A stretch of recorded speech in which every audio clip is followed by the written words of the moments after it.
कानपुर से बड़ी अपडेट आप तक पहुंचा रहे हैं, जो आपको बताते चले कि छात्र की किडनैपिंग मामले से जुड़ी ये बड़ी खबर है। जहां बताते चले कि छात्र की किडनैपिंग की गई और किडनैप हुए छात्र की हत्या हुई है और शव बरामद कर लिया गया। साथ ही बताते चले कि कपड़ा व्यापारी का नाबालिग बेटे की हत्या से हड़कंप मचा हुआ है।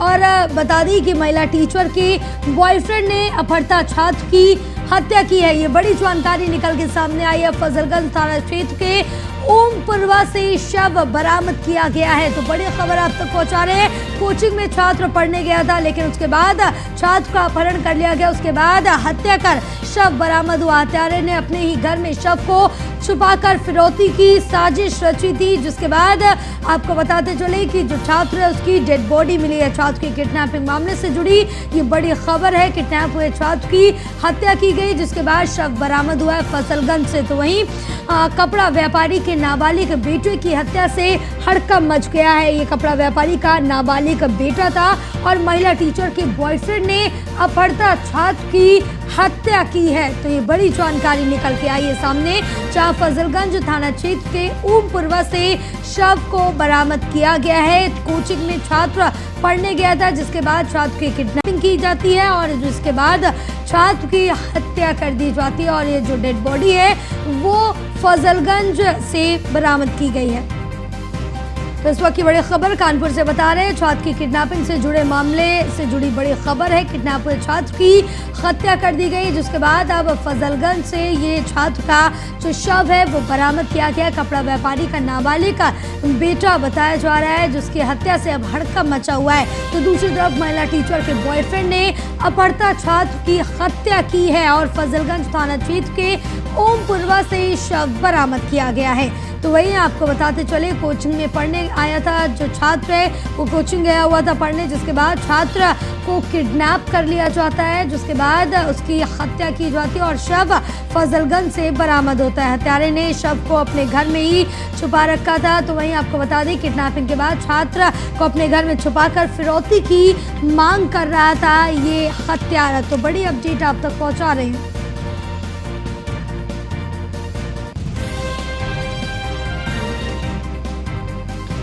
तो कपड़ा व्यापारी के नाबालिग बेटे की हत्या कर शव बरामद किया गया। महिला टीचर के बॉयफ्रेंड ने अपहृता छात्र की हत्या की गई है। पूरा मामला फजलगंज थाना क्षेत्र के ओमपुरवा का बताया जा रहा है, जहां से शव बरामद किया गया और ये बताया जा रहा है कि कोचिंग में ये छात्र पढ़ने गया था, जहां से छात्र को किडनैप कर लिया गया। हत्यारे ने अपने ही घर में शव को छुपाकर फिरौती की साजिश रची थी, फिरौती की मांग कर रहा था यह हत्यारा। छात्र की किडनैपिंग मामले से जुड़ी ये बड़ी अपडेट है। पहले छात्र की किडनैपिंग की जाती है, जिसके बाद फिरौती की मांग भी करते हैं और उसके बाद जो शव है उसकी बरामदगी फजलगंज से होती है। हत्यारे के घर से शव को बरामद किया जाता है। कपड़ा व्यापारी के नाबालिग बेटे की हत्या की गई, जिसके बाद हड़कंप मचा हुआ है। महिला टीचर के बॉयफ्रेंड ने अपहृता छात्र की हत्या की गई है।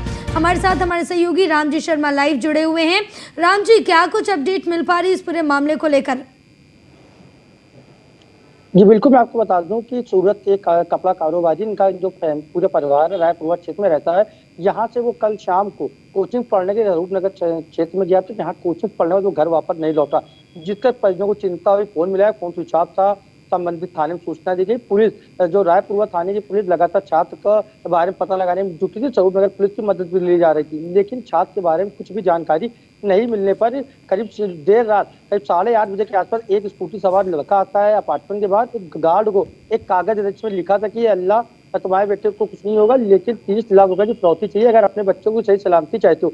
जिसके बाद यह सूचना पुलिस के अधिकारियों को दी जाती है। ज्वाइंट सीपी आनंद प्रकाश तिवारी संबंधित थाने को पहुंच, एडिशनल डीसी सब मौके पर पहुंचते छानबीन कर रहे थे और जो स्कूटी सवार अपार्टमेंट के बाहर एप्लीकेशन देकर गया था उसके बारे में पता लगाया गया। उसको और एक लड़की को, जो उसकी महिला मित्र थी, उसको उठाया, पूछताछ कर रहे थे।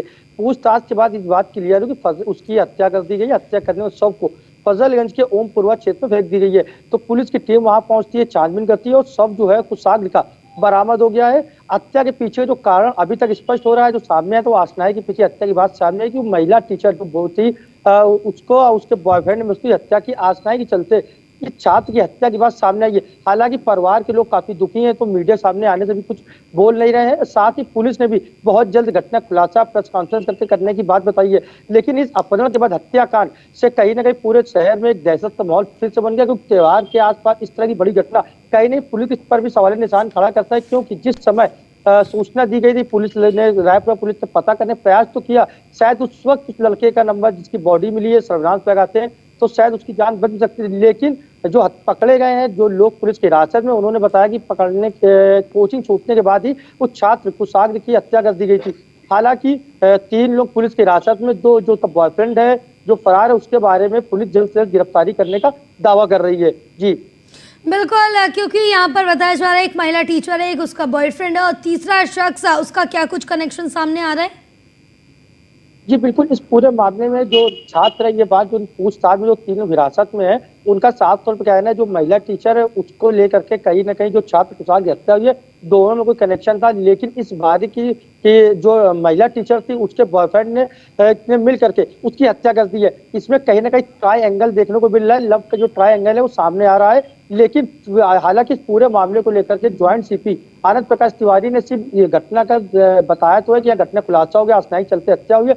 लेकिन इनके पीछे और क्या वजह है, कहाँ पर हत्या की गई, आला कत्ल कहाँ पर है, इन सब बारे में उन्होंने बताया कि थोड़ी देर बाद जब प्रेस कॉन्फ्रेंस की जाएगी पूरे साक्ष्य इकट्ठा करने के बाद, तब आप पुलिस को मीडिया को बताया जाएगा कि हत्या के पीछे का मेन कारण क्या था और कौन इस घटना में शामिल है और कौन इस घटना में फरार है।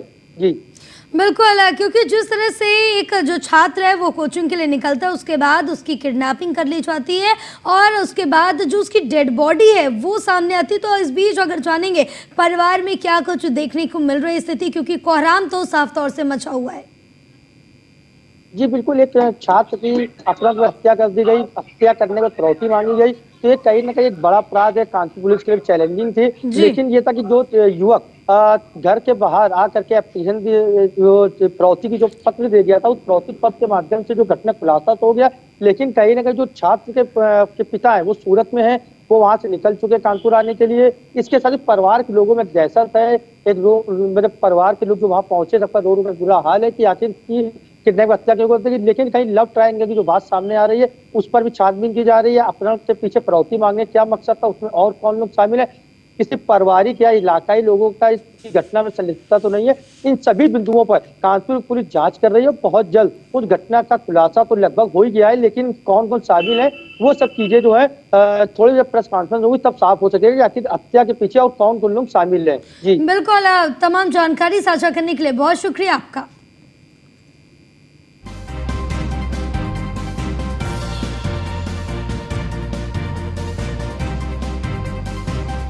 तो इस वक्त ये बड़ी अपडेट आप तक पहुंचा रहे कानपुर से, जहां आपको बता दें कि छात्र की किडनैपिंग से जुड़ा ये बड़ा मामला है और जिसके बाद आपको बताते चले कि छात्र की सबसे पहले यहां किडनैपिंग की गई, उसके बाद हत्या कर शव बरामद किया गया है।